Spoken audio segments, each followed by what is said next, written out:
Imagine creating a global empire, only to lose control of it, and then starting a rival company against the very business that made you famous. This is the story of a man who became so disgusted with what his own creation had become, he declared war on it. A story of betrayal, stubborn pride, and the fight for a recipe worth more than gold. Everyone thinks they know Colonel Sanders. But what if I told you that the real Colonel spent his final years as his own company's biggest enemy? Meet Harlan David Sanders, not yet a colonel, not yet a legend, just a man with a gas station, a pressure cooker, and an obsession with getting fried chicken. Exactly right. We all know the myth, the white suit, the black string tie, the secret recipe of 11 herbs and spices. But behind that grandfatherly smile was a businessman with a temper that could scorch chicken faster than his pressure fryer.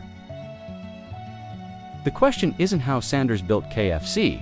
The question is, why did he turn against it? Why did the Colonel at 74 years old open a rival chicken restaurant? And what happened when the student went to war with the master? Our story begins in 1930 at a Shell gas station in Corbin, Kentucky.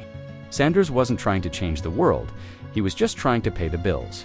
But when hungry travelers started asking for food, he saw opportunity where others saw inconvenience.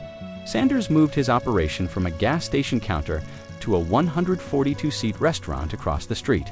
And that's where the magic happened, not in some corporate test kitchen.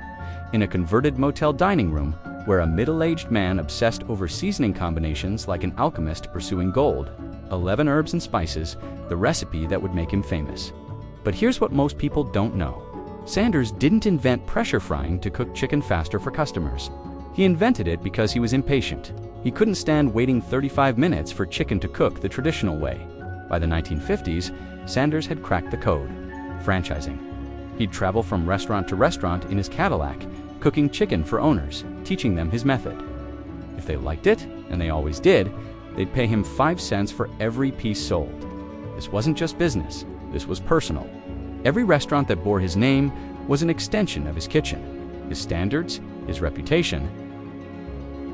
In 1964, at age 74, Sanders made what seemed like the perfect exit.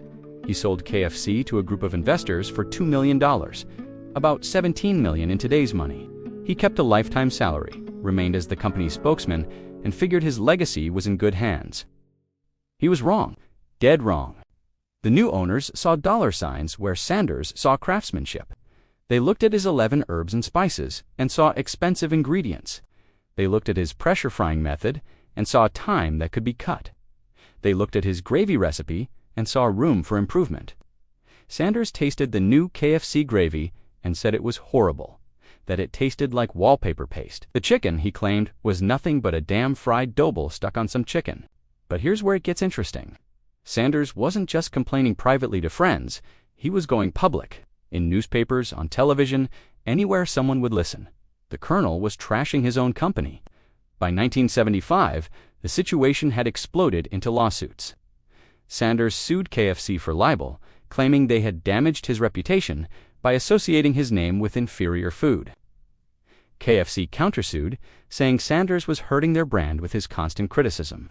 Imagine watching your life's work, your name, your face, your recipe, being twisted into something you barely recognize. Now imagine being legally required to smile and promote it anyway. That's the prison Harlan Sanders found himself in. In 1968, while still under contract with KFC, Sanders did something remarkable, something rebellious, something that would make any corporate lawyer break out in cold sweats. He opened Claudia Sanders Dinner House in Shelbyville, Kentucky, named after his wife. And yes, they served fried chicken. This wasn't fast food, this was Sanders' vision restored. Southern family-style dining, where chicken was cooked to his original standards, where gravy was made from scratch, where every meal felt like Sunday dinner at Grandma's house. But there was a problem. Sanders had signed a non-compete agreement when he sold KFC. He wasn't supposed to be in the chicken business anymore. Legally speaking, every piece of chicken he served was an act of rebellion. KFC's lawyers were not amused. They sued Sanders again, claiming he was violating his contract and damaging their brand. Sanders fired back, arguing that since KFC had ruined his original recipe, he wasn't really competing, he was just serving real food again. Picture this: the founder of KFC sitting in a courtroom being sued by KFC for cooking chicken the way KFC used to cook chicken. The irony was so thick you could serve it with mashed potatoes and gravy. The media ate it up. Here was the Colonel, the face on every KFC bucket, publicly feuding with his own empire. It was David versus Goliath, except David had created Goliath, sold it, and now regretted the whole thing. So who won? Well, it's complicated. Eventually, most of the lawsuits were settled out of court. Sanders got to keep his dinner house running, but he had to be careful about how he marketed it.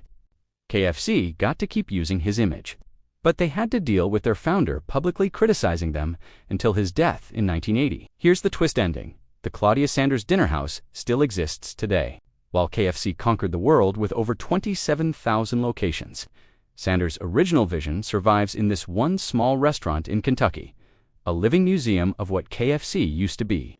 Sanders never built another empire. His dinner house never franchised, never expanded globally, never made him another fortune. But it proved a point that was worth more than money to him, that quality mattered more than quarterly profits.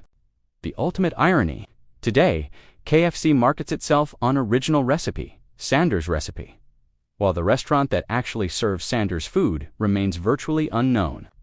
The Colonel became both KFC's greatest asset and its most persistent critic, a contradiction that defined his final years. Harlan Sanders wasn't just a smiling mascot in a white suit.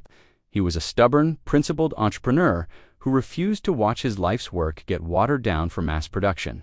At an age when most people retire, he chose to fight. The lesson here isn't about chicken or corporate politics. It's about what happens when you sell your business, but not your values. Sanders learned the hard way that you can sell your company, but you can't sell your conscience. So here's the question for you. Was Sanders right to turn against KFC? Should he have honored his contract and stayed quiet?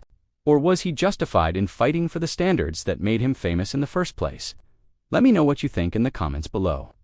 And if you enjoyed this story of business rebellion and stubborn principles, subscribe, because sometimes the most interesting part of a success story is what happens after the success.